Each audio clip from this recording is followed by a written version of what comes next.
ஏசாயா தீர்க்கதரிசன புத்தகம் 53ஆம் அதிகாரம் 5வது வசனத்தை நாம் வாசிப்போம். நம்முடைய மீறுதல் நிமித்தம் அவர் காயப்பட்டு, நம்முடைய அக்கிரமங்கள் நிமித்தம் அவர் நொறுக்கப்பட்டார். நமக்கு சமாதானத்தை உண்டு பண்ணும் ஆக்கினை அவர் மேல் வந்தது, அவருடைய தழும்புகளால் குணமாகிறோம். கண்களை மூடி ஜெபிப்போம். கர்த்தாவே, உம்முடைய தழும்புகளால் நாங்கள் குணமாக எங்களுக்கு நீர் கிருபை செய்திருக்கிறீர். உம்முடைய வார்த்தைகள் எங்களை சுத்திகரிக்கட்டும், உம்முடைய தழும்புகள் எங்களை குணமாக்கட்டும். நாங்கள் உம்முடைய ராஜ்யத்திற்கென்று தகுதிபட எங்களை வழி நடத்தும். இயேசுவின் நாமத்தில் ஜெபிக்கிறோம் பிதாவே, ஆமென். தழும்புகளால் குணமாகிறோம். தழும்புகள்னா என்ன? காயப்பட்டா ஆறின பிறகு வர்றது தழும்பு. காயப்பட்ட பிறகு, காயப்பட்டு ஆறின பிறகு வர்றது. வேற எதா இருக்கா?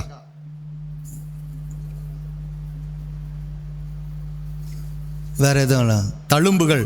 ஓகே, இன்றைக்கு 2 வேத பாடம் வாசிக்க கேட்டோம். முதலாம் பாடம் பழைய ஏற்பாட்டில் லேவியராமத்தின் புத்தகம். இந்த வாரத்தினுடைய பார்ஷா பகுதியாக அதான் கேலண்டரில் நம்ம கொடுக்கப்பட்டிருக்கிறது இந்த வாரத்தினுடைய பகுதி. அப்போ வெள்ளிக்கிழமை வாசிக்கிற அந்த பகுதியிலையும் அதே போல் இந்த நாளில் வாசிக்கப்பட்ட நற்செய்தி பாடம் மார்க் எழுதின சுவிசேஷம் 1ஆம் அதிகாரத்தில் 2 பகுதியிலையும் ஒரு முக்கியமான ஒரு காரியத்தை நாம் இங்கே பார்த்தோம். யாரை குறித்து படித்தோம்? குஷ்டரோகி. எல்லாருக்கும் குஷ்டரோகம் மட்டும் ஞாபகம் இருக்கு, ஏன்னா அது மறக்க முடியாது. ஆனா அதை சுகமாக்கினவரை மறந்துடுறோம், அப்படித்தானே? ஆனா குஷ்டரோகத்தை சுகமாக்கினவரு ரைட். நிறைய நேரங்கள்ல நம்முடைய வாழ்க்கை அப்படியாக தான் இருக்கிறது. சரி, குஷ்டரோகம். குஷ்டரோகம் எதனாலே வருகிறது? யாருக்குமே தெரியாது. இன்னைக்கு மெடிக்கலி அவங்க பலவிதமான ஆராய்ச்சிகள் செய்தும் குஷ்டரோகத்தினுடைய ஆரம்பத்தை ஒருவேளை ஜெனட்டிக்கா இருக்கலாம் அப்படின்னு சொல்லி இது பண்றாங்க. இன்னைக்கு வரைக்கும் எராடிகேட் பண்றதுக்கு பலவிதமான முயற்சிகளை எடுத்து அரசாங்கமும் மருத்துவ உலகமும் போராடி கொண்டு இருக்கிறது. ஆனால் முழுமையாக இன்றும் அது எராடிகேட் பண்ண முடியாத ஒரு நிலையில தான் காணப்படுகிறது. குஷ்டரோகம் என்பது பாவத்தின் அடையாளம் என்று சொல்லி நம்பப்படுகிற ஒரு காலகட்டத்தில் இந்த சூழ்நிலையான இந்த வேத புத்தகமானது எழுதப்பட்டு நம்முடைய கரத்தில் கொடுக்கப்பட்டது. குஷ்டரோகம் என்பது பாவத்தின் அடையாளம். இது உள்ள முதல்ல பரவும். அதனுடைய அணுக்கள் பாதிப்படைகிறது உள்பகுதியில். உள்ள பாதிப்படைஞ்சு நாள்பட்ட பிறகுதான், ரொம்ப நாளைக்கு அப்புறம் தான் வெளியே சின்ன ஸ்பாட் தெரியும். அதுபோலதான் நம்முடைய பாவமும் உள்ளுக்குள்ளேயே இருந்து இருந்து இருந்து இருந்து அது பெருகி வெளியே தெரியாது. வெளியே என்னைக்கு தெரியுதோ அன்னைக்கு தான் ஓ இது குஷ்டரோகமா அப்படின்ற ஒரு நிலைக்குள்ள வருவோம். அதுக்கப்புறம் அதை ட்ரீட் பண்ணா வாழ்நாளே போயிடும், முடிஞ்சு போயிடும். ரைட். குஷ்டரோகம் பிடித்தவர் பாளையத்திற்கு புறம்பாக்கப்பட வேண்டும் என்று சொல்லி லேவியராமத்தின் புத்தகத்தில் நாம் வாசிக்க கேட்டோம். 7 நாட்கள் அவன் ஒரு அறைக்குள்ளே அடைத்து வைக்கப்பட்டு ஆசாரியன் பார்த்து அந்த தோளிலே இருக்கிற நிறம் மாறுகிறதா இல்லையா என்று சொல்லி ஆசாரியன் அந்த குஷ்டரோகத்தை கன்ஃபார்ம் பண்ணும், சர்டிஃபை பண்ணும். மருத்துவர் இல்லை, ஆசாரியன் தான் சர்டிஃபை பண்ணும் அது குஷ்டரோகமா இல்லையா என்று சொல்லி. அப்ப ஆசாரியன் சர்டிஃபை பண்ணணும்னா ஆண்டவர் எந்த அடிப்படையிலே அது வருகிறது என்பதையும் நியமித்திருக்கிறார். சோ மருத்துவர் அல்ல, ஆசாரியன் தான் சர்டிஃபை பண்ணணும் குஷ்டரோகமா இல்லையா என்று சொல்லி. அடுத்தது, அவன் பாளையத்திற்கு புறம்பாக்கப்படும் போது நடுவுல யாராவது வந்துட்டாங்கன்னா தூரத்தில் இருக்கும் போதே இவன் தீட்டு தீட்டு தீட்டு என்று சொல்லி கத்திக்கொண்டு அவன் நகர்ந்து செல்ல வேண்டும், வருகிறவர்களும் நகர்ந்து செல்ல வேண்டும். அப்படிப்பட்ட ஒரு காலகட்டத்திலே தான் இந்த பிரமாணங்கள் எழுதப்பட்டது. இன்னொரு முக்கியமான காரியம் என்னவென்றால், குஷ்டரோகி ஒருவரும் தொடக்கூடாது, பக்கத்திலேயே போகக்கூடாது. அப்புறம் எப்படி தொடுவாங்க? தொடவும் கூடாது. இதுதான் வேதத்தில் சொல்லப்பட்டது. இவர்கள் வெறுக்கப்பட்ட நிலையில, கைவிடப்பட்ட நிலையில காணப்படுவார்கள். அவர்களுக்கு ஏதேனும் உணவு வழங்க வேண்டும் என்றால் ஒரு இடத்துல வைத்து விட்டு சென்று விடுவார்கள். அவர்கள் சென்று 1 மணி நேரம் கழிச்சு தான் அந்த ஆகாரத்தை எடுக்கணும். இதுதான் குஷ்டரோகிக்குரிய ஆகாரம் கொடுக்கிற ஒரு முறைமையாக இருந்தது. இப்ப யாராவது ஒருவர் தெரியாம தொட்டுட்டாங்கன்னா அவர்களை தள்ளி வைக்கிற ஒரு நிலைக்குள்ளே காணப்படுகிறார்கள். அவர்கள் தள்ளி வைக்கப்படுகிறார்கள். தள்ளி வைக்கப்பட்டு அவர்களும் பாளையத்திற்கு புறம்பாக்கப்பட்டு 7 நாள் அவர்கள் அடைத்து வைக்கப்பட்டு பிறகு 7 முறை ஸ்நானம் பண்ணி யோர்தான் நதியிலே ஸ்நானம் பண்ணி மறுபடியும் அவர்கள் உள்ளே வர வேண்டும், ஆசாரியன் சொன்னால். இந்த குஷ்டரோகத்தினுடைய முடிவு என்னன்னு சொல்லி பார்த்தோம் என்றால், எந்த குஷ்டரோகியும் இயேசு கிறிஸ்துவின் முன்பதாக, இயேசு கிறிஸ்து இந்த உலகத்திற்கு வருவதற்கு முன்பதாக ஒரே ஒரு இடம் தவிர சுகமானதாக வேதத்திலேயும் கிடையாது, வரலாற்றிலேயும் கிடையாது. அந்த இடம் என்னன்னு தெரியுங்களா? எந்த இடத்துல ஒரே ஒருத்தர் சுகமாகிறார்? இயேசு கிறிஸ்துக்கு முன்பதாக நாகமான். அம்மா இருந்தாங்கன்னா எனக்கு டக்கு டக்குன்னு பதில் சொல்லுவாங்க, இல்லாதனால எனக்கு அது ஒரு பெரிய இது கர்த்தரிடத்துல இருந்து பார்த்து கொண்டு இருப்பார்கள். Right, okay. இப்ப நாகமான் மாத்திரமே அவன் சுகமானான் என்று சொல்லி. நாகமான் இஸ்ரவேலனா, யூதனா? இல்லை, சீரியா தேசத்து படைத்தளபதி. சீரியா தேசத்து படைத்தளபதி. ஆனால் சுகமாக்கப்பட்டவர் யாரால் என்று சொல்லி பார்த்தோம் என்றால், இயேசு கிறிஸ்துவுக்கு முன்னடையாளமாய் இருந்த எலிசாவின் மூலமாக சுகமாக்கப்பட்டான். எலிசா தீர்க்கதரிசியின் மூலமாக சுகமாக்கப்பட்டான். இப்ப அவன் ஒரு மிகப்பெரிய ஒரு பராக்கிரமசாலியாக காணப்பட்டான். இஸ்ரவேலருக்கும் உதவி செய்கிறவனாய் காணப்பட்டான். ஆகவே இஸ்ரவேலின் ராஜாவின் இடத்திலே சீரியாவின் ராஜா கடிதம் கொடுத்து அனுப்புகிறார், எப்படி ஆகிலும் தீர்க்கதரிசிட்ட சொல்லி நாகமானை சுகமாக்க வேண்டும் என்று சொல்லி. ஏன் எலிசா இயேசு கிறிஸ்துவின் முன்னடையாளம் சொல்லி பார்த்தோம்னா எத்தனை அற்புதங்களை அவர் செஞ்சிருக்கார் தெரியுங்களா? சும்மா 1-2 சொல்லுங்க பார்க்கலாம். எலிசா செய்த அற்புதங்கள், செத்தவனை உயிரோடு எழுப்பினாரு, அப்பத்தை பிட்டு அவரும் பழுகி பெருகி கொடுத்தாரு. அதே போல நம்ம பார்க்கிறோம், யோர்தான் நதியை 2ஆக பிரிச்சாரு. இதெல்லாம் எதனுடைய அடையாளம் என்றால், எலியா தீர்க்கதரிசிக்கு சீஷனாக இருந்து அவரிடத்தில் கற்றுக்கொண்டு அவர் செல்லும் போது அந்த டபுள் போர்ஷன் பிளஸிங். இதை நான் 2-3 வருடங்களுக்கு முன்பதாக இங்கே பிரசங்கம் பண்ணியிருக்கிறேன். எலிசா எப்படி தன்னுடைய தகப்பனாகிய எலியாவின் இடத்துல சரீர பிரகாரமான தகப்பன் அல்ல, மாறாக அவி ரெக்கவ் இஸ்ராயேல், அதான் எலிசா சொன்ன ஒரு வார்த்தை எபிரேயத்தில். என் தகப்பனே இஸ்ரவேலுக்கு ரதமும் குதிரை வீரனுமானவரே. இதுதான் சொன்ன ஸ்டேட்மெண்ட். அப்ப இஸ்ரவேல் தேவனாகிய கர்த்தருக்கு ரதமாய், தேவனை கூட்டி செல்லுகிற ரதமாய், அவருக்கு போர் வீரனாய் நிற்கக்கூடிய என் தகப்பனே. சோ தேவனுக்கும் மகனா வரணும், உமக்கும் மகனா வரணும்ட்டார் எலிசா.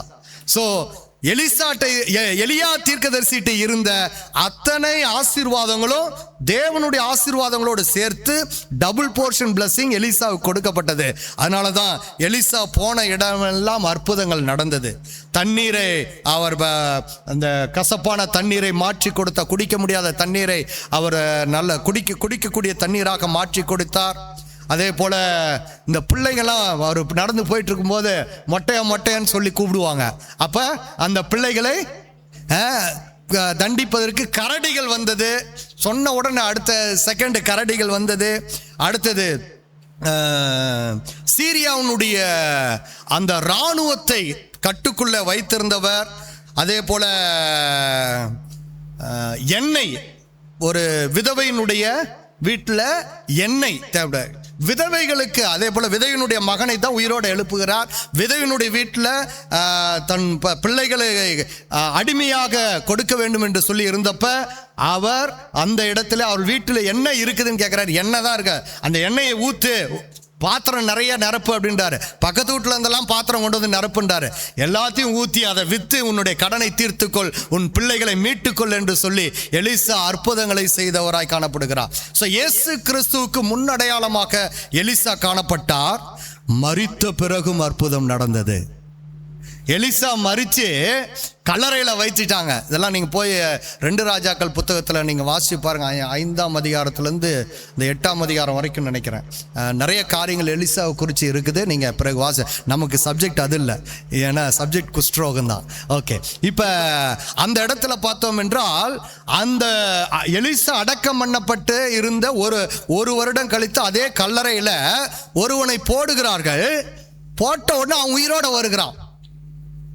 பயந்து போய், ஏன்னா எதிரே இஸ்ரவேல் ஜனங்களுக்கு எதிரான ஒரு தண்டு வருகிறது, சேனை வருகிறது என்று சொல்லி பார்த்த உடனே அந்த இடத்துல தூக்கிட்டு போனவங்க அப்படியே அந்த சவக்குழியில போடுறாங்க. இன்னைக்கு இருக்கிற சவக்குழி மாதிரி இல்லை, அது குகை போல இருக்கும். அதுல உள்ள போடுறாங்க. உள்ள போட்ட உடனே அவன் உயிரோடு எழும்புகிறான். அநேக அற்புதங்கள். அதனாலதான் இயேசு கிறிஸ்து முன்னடையாளமாக வந்தவர் என்று சொல்லி ஆண்டவர் சித்தமானால் வேறொரு நாள் அதை குறித்தெல்லாம் நம்ம படிப்போம். இப்ப இந்த குஷ்டரோகம் என்பது எதற்கு நான் இதெல்லாம் சொன்னேன்னா, நாகமான் ஒருவர் மட்டும்தான் சுகப்படுத்தப்பட்டான் என்று சொல்லி நாம பார்க்கறதுக்காக எலிசாவை குறித்து நான் சொன்னேன். இப்ப வேறு எந்த இடத்திலேயுமே குஷ்டரோகத்தை சுகமாக்கினதாக, குஷ்டரோகம் சுகமானதாக வேதத்திலும் எழுதப்படவில்லை.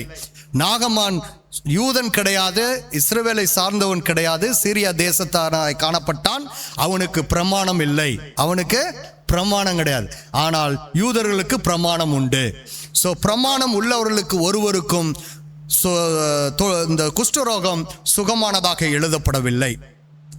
இப்ப இந்த குஷ்டரோகம் சுகமாகி உள்ளே வர வேண்டும் என்றால் அவனுக்குரிய பிரமாணத்தை இங்கே எழுதுகிறார் 14ஆம் அதிகாரத்துல. குஷ்டரோகம் சுகமானதா எழுதப்படவே இல்லை.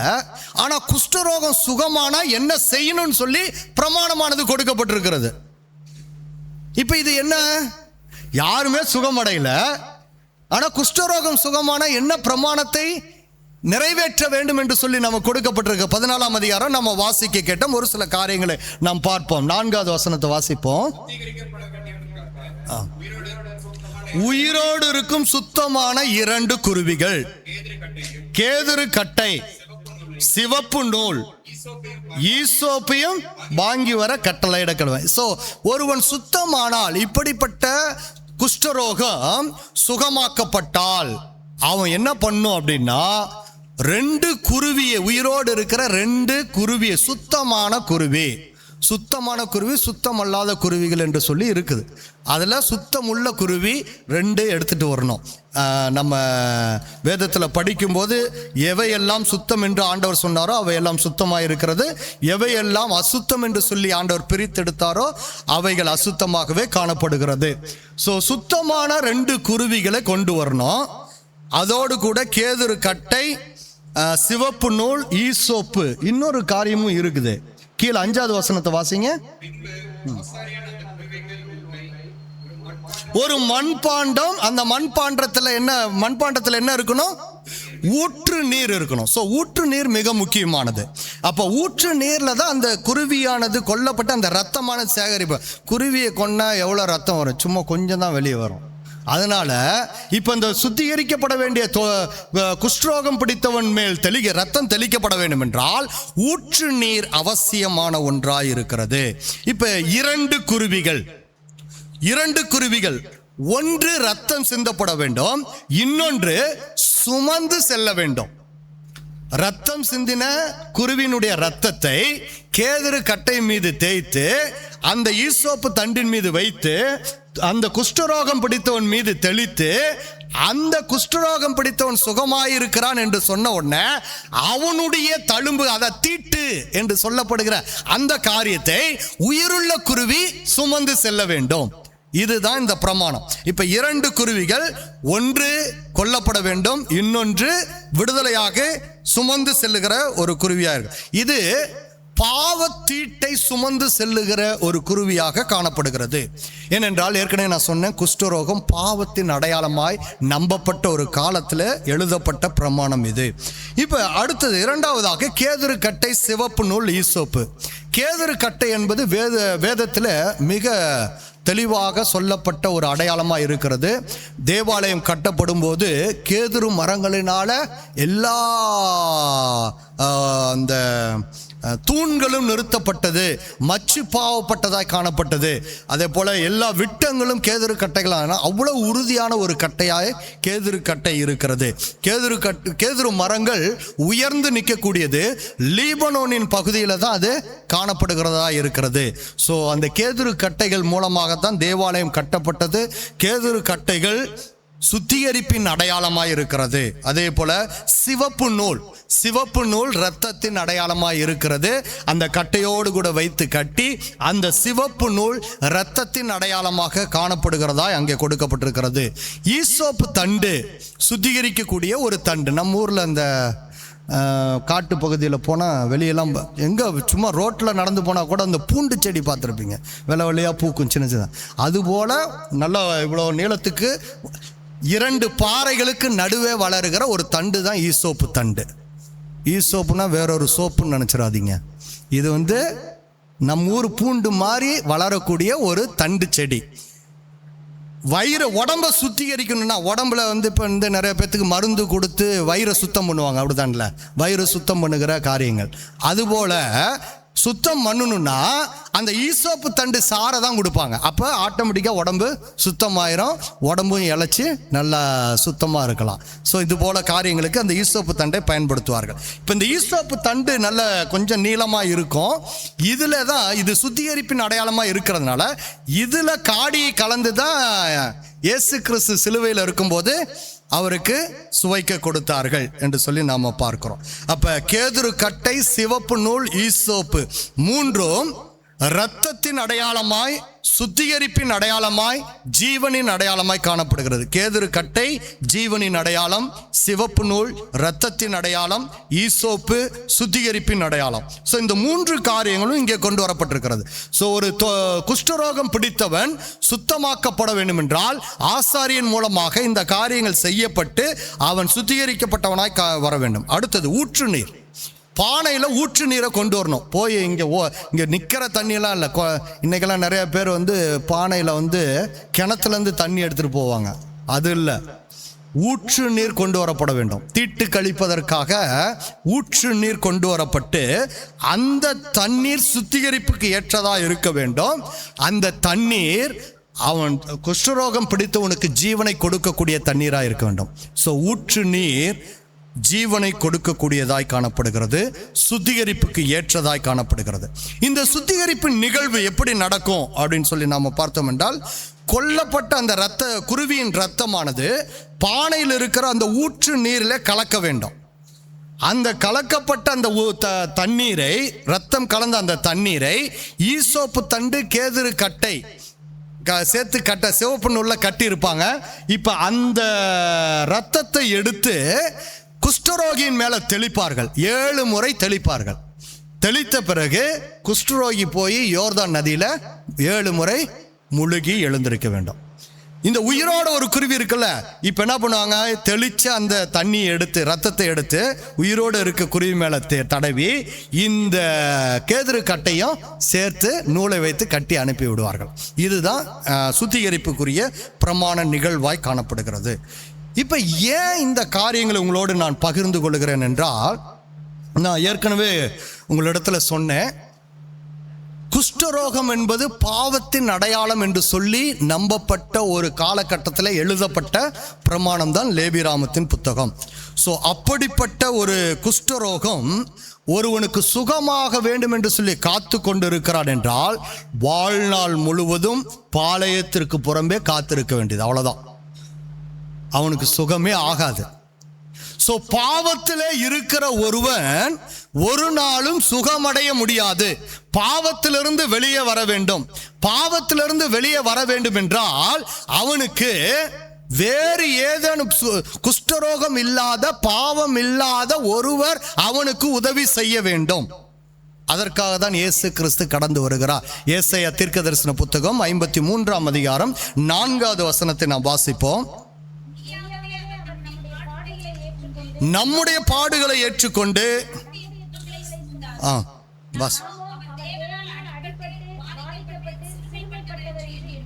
பாருங்க, பாடுகளை ஏற்றுக்கொண்டார், துக்கங்களை சுமந்தார், அடிக்கப்பட்டார், வாதிக்கப்பட்டார். அடுத்த வசனத்தில் பார்க்கிறோம், சிறுமைப்படுத்தப்பட்டார், காயப்பட்டார், நொறுக்கப்பட்டார். இதெல்லாம் யாருக்காக? யாருக்காக? நமக்காக. இப்ப இன்னொரு கேள்வி இந்த இடத்துல வைக்கிறேன். அவர் வாதிக்கப்பட்டார். வாதிக்கப்பட்டார்னா என்ன அர்த்தம்? வெசனப்பட்டாரா? இல்லம்மா, வாதிக்கப்பட்டார்னா என்ன அர்த்தம்? தமிழ் தானே. துன்புறுத்தப்பட்டார் இல்ல, வாதிக்கப்பட்டார். வாதைன்னா என்னங்க? நோய். நோய்க்கும் வியாதிக்கும் என்ன வித்தியாசம்? நோய்க்கும் இப்போ கேள்வி கேட்டால் தான் பதில் உங்களுக்கு புரியும், அதனால தான் கேட்டுகிட்டே இருக்கிறேன். நோய்னா என்ன, வியாதினா என்ன? குணப்படுத்த முடியக்கூடியது வியாதி, நாள்பட்ட வியாதி நோயாக இருக்குது. நோயாக இருப்பது நாள்பட்டதாக இருக்கும், குணப்படுத்த முடியாத ஒரு நிலையில காணப்படுது. இப்போ நல்லா கவனிங்க, அப்படிப்பட்ட ஒரு நிலையிலே இயேசு கிறிஸ்து வாதிக்கப்பட்டார் என்று சொல்லி சொல்லப்பட்டிருக்கிறது. இயேசு கிறிஸ்து ஏன் வாதிக்கப்பட்டார்? அதுதான் முக்கியமானது.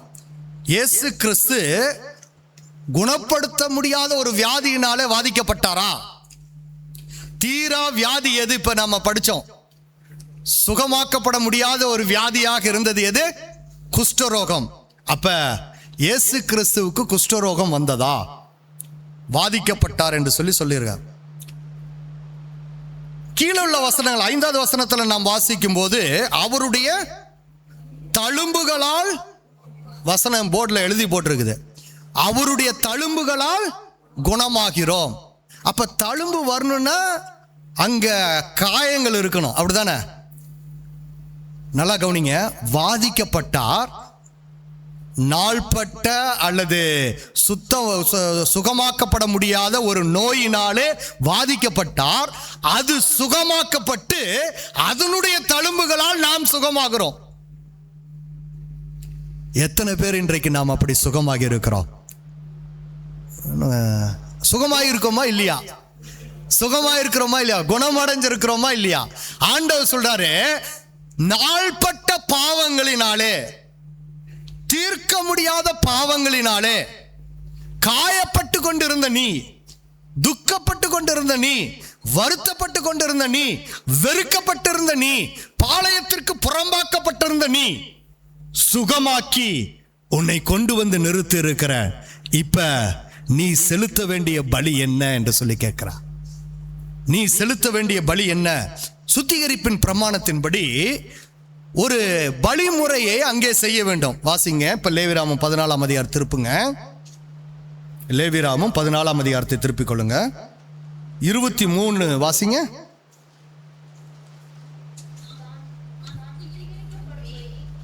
வாசிங்க.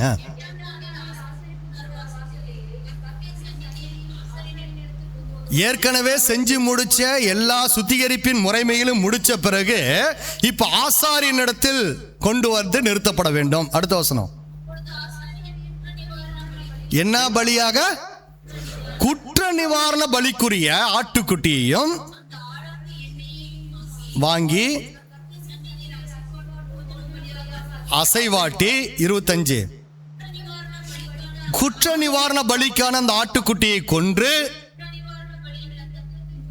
கொஞ்சம் எடுத்து, இப்ப என்ன பலி செலுத்தணும்? சுத்தமான குஷ்டரோகி தேவாலயத்திற்கு வந்து அல்லது ஆசரிப்பு கூடாரத்திற்கு வந்து என்ன பலி செலுத்தணும்? குற்ற நிவாரண பலி செலுத்த வேண்டும். சோ நாள்பட்ட அந்த ரோகம் மாற வேண்டும் என்றால் அங்கே கிறிஸ்து உள்ளே வர வேண்டும். கிறிஸ்து நாள்பட்ட பாவங்களை சுகமாக்கி குஷ்டரோகங்களை சுகமாக்கி, மார்க் எழுதின சுவிசேஷத்தில் நாம் வாசிச்சோமே, சித்தம் உண்டு சுத்தமாக என்று சொன்ன உடனே அந்த குஷ்டரோகி சுத்தமானான். குஷ்டரோகி சுத்தமானான். யோவான் ஸ்நானகன் தன்னுடைய சீஷர்களை அனுப்பி இயேசுவிட்ட அனுப்பி கேட்பார், நீதான் வரப்போகிறவரா இல்ல வரப்போகிற வேற ஒருத்தர் இருக்காரா? மேசியா நீர்தானா இல்ல வரப்போகிற வேற ஒருத்தரா? கேள்வி கேட்டு அனுப்புறாரு. அப்போ இயேசு பதில் சொல்லியிருக்கணும், என்ன? ஆமா அல்லது இல்லை. இயேசு என்ன தெரியுங்களா பதில் சொல்லி அனுப்புறாரு? என்ன பதில் சொல்லி அனுப்புறாரு? குஷ்டரோகிகள் சொஸ்தமானார்கள் போய் சொல்லுங்கன்றாரு. குஷ்டரோகிகள், பைபிள் எடுத்து வாசி பாருங்க, குஷ்டரோகிகள் சொஸ்தமானார்கள் போய் சொல்லுங்கன்றாரு. அப்ப யோவான் ஸ்நானகனுக்கும் இயேசு கிறிஸ்துவுக்கும் லேவியராமத்தின் பிரமாணம் புரிகிறது. யாராலும் சுத்தமாக்கப்பட முடியாத அந்த குஷ்டரோகத்தை சுத்தமாக்குகிறவர் மேசியாவாகிய கிறிஸ்து என்பதை யோவானுக்கும் தெரியும் என்பதனாலே இயேசு கிறிஸ்து அந்த காரியத்தை சொல்லி அனுப்புகிறார். இப்ப செய்ய வேண்டிய பிரமாணம் என்ன? என்ன பலி ஒப்பு கொடுக்க வேண்டும்? குற்ற நிவாரண பலி செலுத்த வேண்டும். இப்ப நாள்பட்ட பாவம், எனக்குள்ளே காணப்படுகிற வேதனைகள், எனக்குள்ளே காணப்படுகிற தேவனுக்கு விரோதமான அக்கிரமங்கள், எல்லா காரியங்களையும் தீர்ப்பதற்காக என்னால சுகமாக முடியாது, என்னால சுத்தமானவன் என்று சொல்ல முடியாது, என்னால அந்த என்ன சோப்பு போட்டாலும் இல்ல என்ன மருந்துகள் சாப்பிட்டாலும் என்னுடைய பாவ வியாதியிலிருந்து சுகம் அடைய முடியாது. ஆனால் இயேசு கிறிஸ்து எனக்குள்ளே வரும்போது அவர் என்னை சொஸ்தமாக்குகிறவராய் இருக்கிறார். வாசிப்போம் 53ஆம் அதிகாரம், ஏசாயா தீர்க்கதரிசியின் புத்தகம் 53ஆம் அதிகாரம் 10வது வசனத்தை வாசிப்போம். கர்த்தரோ அவரை நொறுக்க சித்தமாகி அவரை பாடுகளுக்கு உட்படுத்தினார். அவருடைய ஆத்துமா, நல்லா கவனிங்க, அவருடைய ஆத்துமா, சொல்லுங்க எல்லாம் சேர்ந்து சொல்லுங்க, தன்னை குற்ற நிவாரண பலியாக ஒப்பு கொடுக்கும் போது, இப்ப யார் தம்மை குற்ற நிவாரண பலியாக ஒப்பு கொடுத்தார்? வாதிக்கப்பட்ட கிறிஸ்து, தழும்புகளால் சுகமான கிறிஸ்து, நொறுக்கப்பட்ட கிறிஸ்து, காயப்பட்ட கிறிஸ்து ஒப்பு கொடுக்கப்பட்டார். தேவனால், பிதாவாகிய தேவனால் ஒப்பு கொடுக்கப்பட்டார். அவர் நமக்காக நம்முடைய பாவங்களுக்காக, நம்முடைய அக்கிரமங்களுக்காக, நம்முடைய மீறுதல்களுக்காக இப்ப என்ன பலியாக அவர் சிலுவையில் ஒப்பு கொடுக்கப்படுகிறார்? குற்ற நிவாரண பலியாக ஒப்பு கொடுக்கிறார். பிரியமானவர்களே, 5 விதமான பலிகள் இருக்கிறது. ஒன்று சர்வாங்க தகன பலி, இரண்டாவது போஜன பலி, மூன்றாவது சமாதான பலி, நான்காவது பாவ நிவாரண பலி, ஐந்தாவது குற்ற நிவாரண பலி. குற்ற நிவாரண பலி தான் கடைசி பலி. சர்வாங்க தகன பலி என்ன தப்புனாலும் தினந்தோறும் கொடுக்கலாம். சர்வாங்க தகன பலி, போஜன பலி உங்க ஆண்டவர் கொடுக்கிற ஆசீர்வாதத்திலிருந்து உனக்கு கொடுக்கப்படுகிறது. சமாதான பலி கர்த்தருக்கு விரோதமான காரியங்கள் செய்யும் போதெல்லாம் ஒப்பு கொடுக்க வேண்டும். பாவ நிவாரண பலி எப்பொழுதெல்லாம் கர்த்தருக்கு விரோதமான கட்டளைகளுக்கு விரோதமான பாவம் செய்கிறோமோ அப்பொழுதெல்லாம் செய்ய வேண்டியது. குற்ற நிவாரண பலி இந்த எல்லா காரியங்களையும் மீறி அக்கிரமம் செய்யும் போது, பாவம் பெருகி அக்கிரமமாக மாறும்போது ஒப்பு கொடுக்க வேண்டிய ஒரே பலி குற்ற நிவாரண பலி. நம்முடைய பாவங்கள், நம்முடைய மீறுதல்கள் அக்கிரமங்களாக மாறி நாம் மீட்கப்பட முடியாத நிலையில, சொஸ்தமடைய முடியாத நிலையில, குணமாக்கப்பட முடியாத நிலையில காணப்பட்டோம். பாளையத்திற்கு புறம்பாக காணப்பட்டோம். ஆனால் கிறிஸ்து இயேசு தம்மை இந்த உலகத்திற்கு ஒப்பு கொடுத்தார். பிதாவாகிய தேவனுடைய சித்தத்தின்படி அவர் தம்மை ஒப்பு கொடுத்தார். கர்த்தருக்கு சித்தமானது அவர் கையினால் வாய்க்கும் என்று சொல்லி சொன்னார். குற்ற நிவாரண பலியாக கிறிஸ்து தம்மை ஒப்பு கொடுக்கும் போது நாம் மீட்டெடுக்கப்படும்படியாக நம்முடைய குஷ்டரோகம் நீங்க, நாள்பட்ட பாவம் நீங்க, நம்முடைய அக்கிரமங்கள் நீங்க, தேவன் நமக்காக கல்வாரி சிலுவையில ரத்தம் சிந்தினார். பிரியமானவர்களே, இப்ப குஷ்டரோகம் சுஸ்தமானவன் குளிக்கணும், தண்ணீர் ஊற்று நீர் வர வேண்டும். யோவான் சுவிசேஷத்துல வாசிக்கிறோம், கடைசியா போர் வீரன் வந்து அவருடைய ஈட்டினால விழாவில குத்துகிறான். அங்கே என்ன வந்தது? இரத்தமும் தண்ணீரும் புறப்பட்டது. இரத்தமும் தண்ணீரும் புறப்பட்டது. இதோ இந்த ஊற்று நீருக்குள்ளாக நீ என்றைக்கு வருகிறாயோ அன்றைக்கு நீ சுஸ்தமடைவாய். இரத்தமும் பானையில ஊற்று நீரும் இரத்தமும் கலக்கப்பட்ட அந்த தண்ணீரை எடுத்து குஷ்டரோகி மீது 7 முறை தெளிக்கப்படும் அந்த முறைமைக்கு அடையாளமாக இயேசு கிறிஸ்து கல்வாரி சிலுவையிலே தம்முடைய இரத்தத்தை, தம்முடைய கடைசி துளி தண்ணீரையும் நமக்காக சிந்தினாரே. நம்முடைய குஷ்டரோகமான பாவங்கள் நீங்குவதற்காக, நம்முடைய அக்கிரமங்கள் நீங்குவதற்காக, சுத்திகரிக்கப்படுவதற்காக. பிரியமானவர்களே, தேவன் நமக்காக பலியானார் என்பதை நாம் எப்படி எடுக்கிறோம்? நம்முடைய வாழ்க்கையில எப்படியாக அதை நாம் புரிந்து கொள்ளுகிறோம்? குணமாக்கப்பட முடியாத நிலையில, வெறுக்கப்பட்ட நிலையில, ஒருவரையும் நான் தொட முடியாத நிலையில, தீட்டு என்று சொல்லப்பட்ட நிலையில பாளையத்திற்கு புறம்பாக்கப்பட்டு காணப்பட்டேனே. ஆனால் தேவனோ நம்மீது பாராட்டின மிகுந்த அன்பினாலே தேவன் தம்முடைய ஒரே பேரான குமாரனை விசுவாசிக்கிறவன் எவனோ அவன் கெட்டு போகாமல் நித்திய ஜீவனை அடையும்படிக்கு அவரை தந்தர்லி, குற்ற நிவாரண பலியாக அவரை தந்தர்லி இவ்வளவாய் உலகத்தில் அன்பு கூர்ந்தார். சொல்லுங்க, என் மீது அன்பு கூர்ந்தார். என் மீது அன்பு கூர்ந்தார். பக்கத்துல பார்த்து சொல்லுங்க, உங்கள் மீது அன்பு கூர்ந்தார். பிரியமானவர்களே, இது ஏதோ விளையாட்டுக்காக அல்ல. என்னுடைய வாழ்க்கை மாற வேண்டும். ஆண்டவருடைய வருகை நாள் சமீபமாகி கொண்டிருக்கிறது.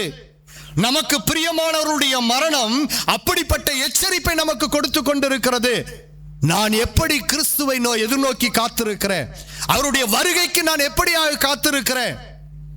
என்னுடைய பாவங்கள், என்னுடைய அக்கிரமங்கள், என்னுடைய மீறுதல்கள் நீங்குவதற்காக கிறிஸ்து இயேசு எனக்காக கல்வாரி சிலுவையில குற்ற நிவாரண பலியாக, பாவ நிவாரண பலியாக ஒப்பு கொடுக்கப்பட்டாரே.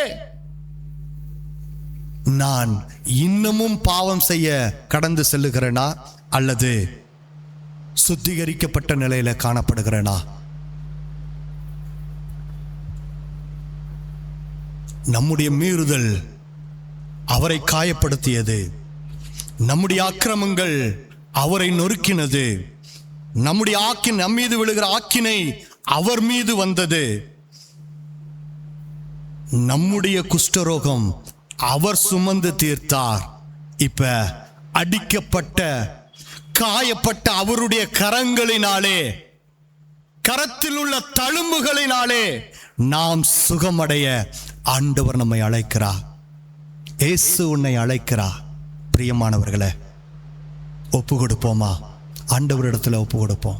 ஆண்டவரே, இதோ நான் இப்படிப்பட்ட நிலையில காணப்படுகிறேன், உமக்கு விரோதமான நிலையில காணப்படுகிற. வாசிக்கப்பட்ட சங்கீதத்தில் நம்ம அருமையான ஒரு சில காரியங்களை படித்தோம். ஒரே ஒரு வசனங்களை மட்டும் வாசிப்போம். 22, 23.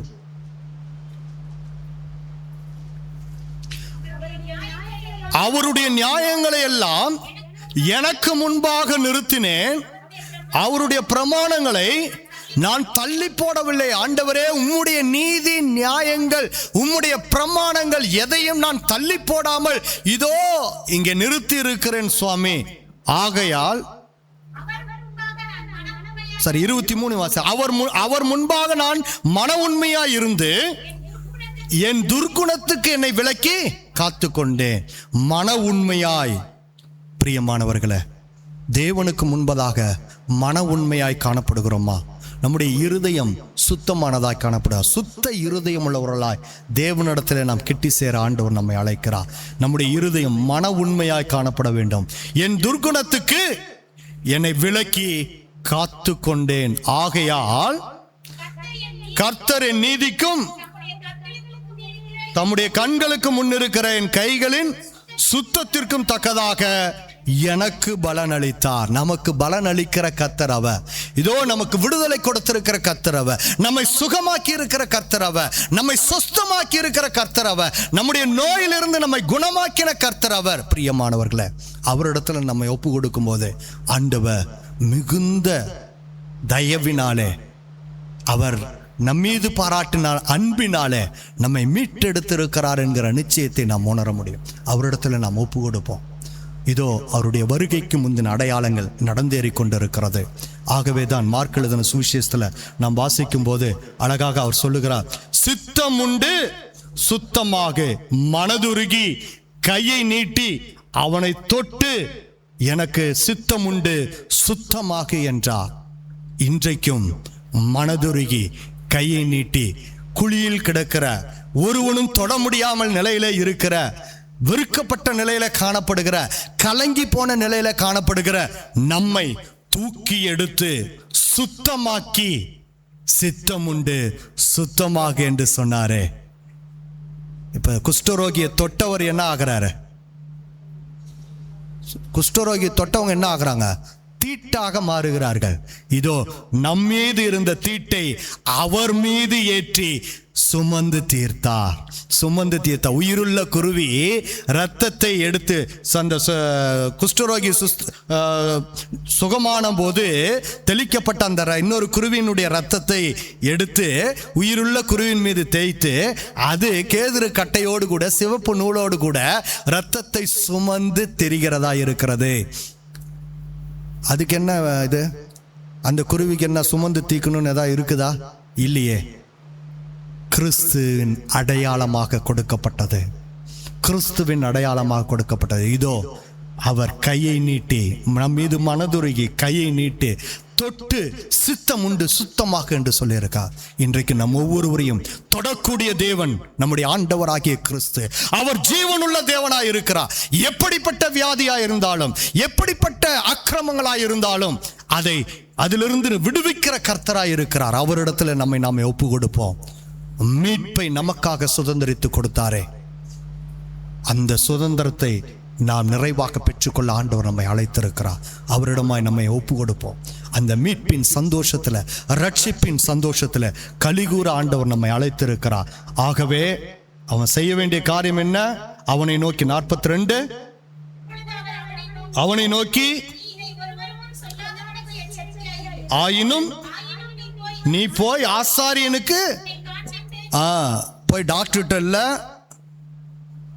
ஆசாரியின் இடத்துல அதை காண்பித்து சுத்தமானது நிமித்தம் மோசே கட்டளையிட்டு இருக்கிறவைகளை அவர்களுக்கு சாட்சியாக செலுத்து கண்டிப்பாக சொல்லி உடனே அவனை அனுப்பிவிட்டார். பிரியமானவர்களே, நம்மை ஆண்டவர் மீட்டெடுத்திருக்கிறார் என்கிற நிச்சயம் நமக்குள்ளே இருக்கும் என்றால் சாட்சியிட வேண்டும்.